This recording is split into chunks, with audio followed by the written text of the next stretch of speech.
Ковидные пациенты на начальной стадии буквально залечиваются до смерти антибиотиками и гормонами, не входящими в перечень препаратов протокола Минздрава. Таким постом в социальной сети в минувшую субботу поделилась вице-премьер Эльвира Сурабалдиева и поделилась информацией. Несанкционированное лечение 8 из 9 пациентов, переведенных в Джалалабадскую территориальную больницу из частной клиники, привело к летальному исходу. С поручением разобраться в этом случае чиновник обратилась в Генпрокуратуру. Именно на эту частную клинику поступало очень много жалоб, оказывается, это как со слов там сотрудников и региональных представителей о том, что там при первом же поступлении пациентам делают большое количество уколов с антибиотиками последнего поколения, то есть сразу же назначаются гормональные лекарства. Я не говорю, что они есть или нет в протоколе. Протокол – это рекомендация к лечению.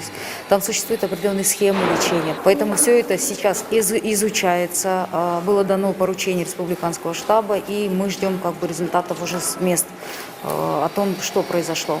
Обращение в прокуратуру в этот момент готовят и члены общественного объединения граждан Кыргызстана, потерявших своих близких во время пандемии коронавируса. Они требуют привлечь к ответственности должностных лиц, на которых была возложена подготовка к эпидемии коронавирусной инфекции в стране. Сейчас проводится сбор подписей для подачи заявления в главный надзорный орган. Мы думаем, что не было подготовки нормальных врачей, потому что это много зависело именно от врачей. Да? Обучение врачей, когда в других странах обучали, говорили элементарно, как коллексан колоть, да? Потому что у нас он был на рынке, но некоторые не знали, как им пользоваться. КТ, вот эти ИВЛ-аппараты, да? Привезли, а как пользоваться. То есть это всему должно ответить руководство. Деньги выделялись, поменяли министра здравоохранения из-за неподготовки лабораторий. А второй министр этого не учел.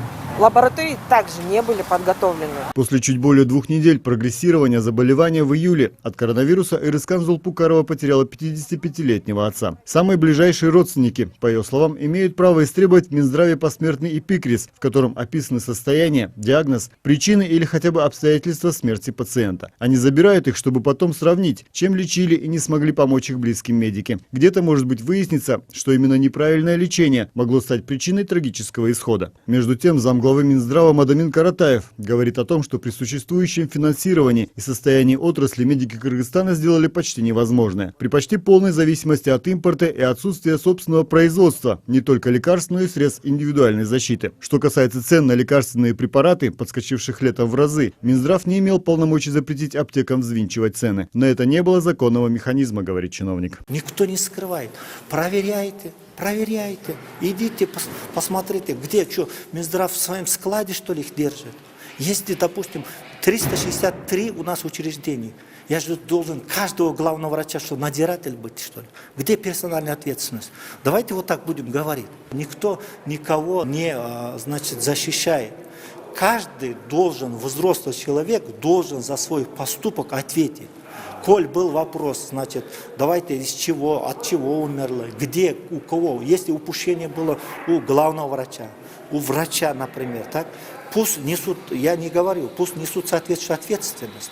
По обвинению в злоупотреблении служебным положением при заключении невыгодного контракта в середине сентября Финпол задержал бывшего главу Минздрава Космосбека Чолпонбаева. Пока это единственный чиновник, заключенный под стражу по обвинению в незаконных действиях в период разгара пандемии коронавируса. За халатность или преступное бездействие пока еще не привлечен к ответственности ни один чиновник. Между тем, как сообщила Сурабалдиева, на днях к своей работе приступит комиссия, которая будет выяснять, куда были потрачены освоенные 340 из 700 миллионов долларов, поступивших от международных доноров в Кыргызстан для борьбы с коронавирусной инфекцией. Кроме членов правительства, в ее состав обещают включить независимых экспертов, журналистов, а также представителей общественного объединения, потерявших своих близких от COVID-19. Результаты расследования чиновники обещают представить спустя уже 10 дней после начала работы. Болот Исаев, Турган Ниязов, НТС.